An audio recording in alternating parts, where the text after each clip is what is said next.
Welcome to this first impression video of Anthem. Note that this is not a review. Review will come at a later date when I'm properly done with the game, as I usually do. I don't do half-arsed reviews or play for a couple of hours and then post some shitty review that makes no bloody sense, like most of those gaming websites.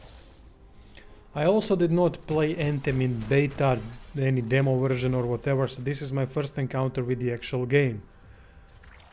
I have about 10 hours in, so my views can change after getting to the end game and playing that for some time.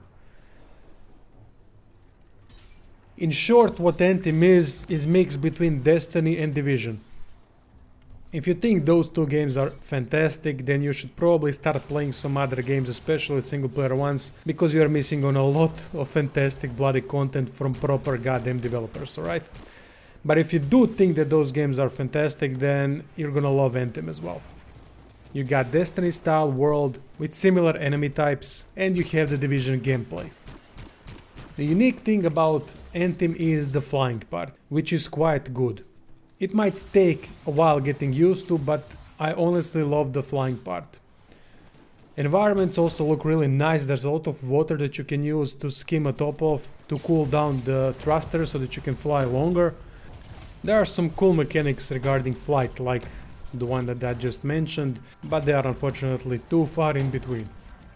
Except the flight part, nothing stands out. It's just another multiplayer loot-based shooter. You use a couple of abilities, there's a team that you have with you if you want to play publicly, or you can play privately solo, but then you can't really do dungeons, but you can do all the other missions solo. There are two things you can do: go into free play mode and you'll see various world events that you can participate in, or simply play missions. There are side missions and story missions, and everything gives you experience, which increases alliance rank, your account rank, that unlocks new javelins, and so on.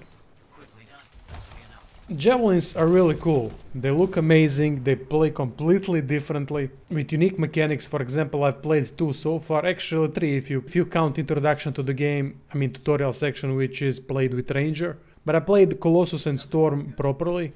They are completely different. While Storm is focused on staying in the air and dish out elemental damage, with Colossus you'll be on the ground with shield up, running into enemies, bashing their heads in.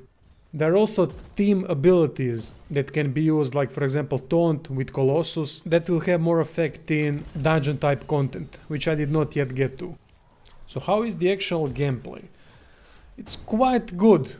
It's fast paced, you can combine multiple things to create combos to do additional damage. Team play is emphasized in dungeons, I believe.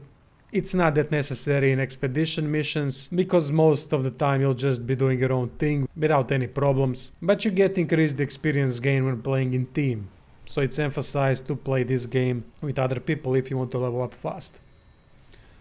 It is enjoyable mixing up melee attacks, elemental attacks, shooting. Well, shooting is the most boring part of the whole damn game, but it usually is with ability-based shooters like this. It's all about mixing those abilities as much as possible. Everyone's got a couple of them with ultimate ability that basically makes you invulnerable and you can shoot your arse off. Overall gameplay is fun, I can't really say too many negative things about it. Effects are also really cool, fire looks amazing, elemental attacks look amazing, explosions and so on, so it all works quite well. Where game falls flat on its arse is story, which is just generic story, just something that you can do in between, same like Destiny. Voice acting is quite bad, I'm disappointed with that as well. Loading screens are abysmal, so be prepared for that. I don't want to know how that will work on consoles, but I have a pretty damn good PC, and even on my PC loading screens are horrible. The biggest problem to me personally is mission design. Game can get quite boring because of that.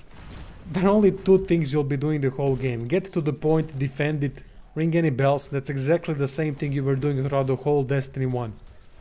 Another thing that you'll be doing is collecting echoes throughout and bringing them back to some kind of a artifact, I don't know, whatever. That's all you'll be doing throughout this bloody game. And that's the biggest downside. No matter how fun it is to control javelins, to play with them, mission design is just as basic as it gets. Not to mention infinite spawning enemies. Eventually there will be some pods you can destroy that prevents them from spawning further, but until you do the objective they will keep spawning, which is just horrible design. I absolutely hate those things. No imagination whatsoever in mission design. Biggest downside to me. Enemies are quite dumb as well, which you can definitely see in my best Colossus weapon video. They will just run through anything without a care in the world. There's also an issue with microtransactions. They do not affect gameplay in any way, which is great. But why are they even here? It's just detrimental to the overall experience. You can unlock skins with in-game coins, but they cost around 60,000 coins. In around 9 to 10 hours of gameplay, I've managed to collect about 6,000 coins. And you need 60, which is just ludicrous. If you want some other stuff, as well, you're gonna have to grind as a motherfucker to get them. I truly believe that if EA wasn't the publisher of this game, that it wouldn't have any microtransactions, but that's EA, they have to fuck up somewhere. But anyway, that would be it for this early impression video. Anthem is everything I was expecting it to be before even playing it, but it did surprise me in some ways. Flying is really nice, great addition to the game. I like the environments, lush environments with lots of water, so it looks quite epic when you're fighting in such environment. And overall javelins are quite fun to control.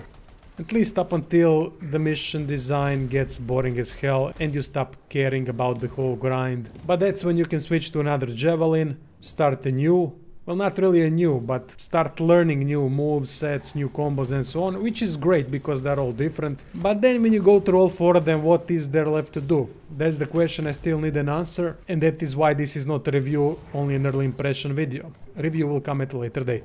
Thank you for watching and see you soon.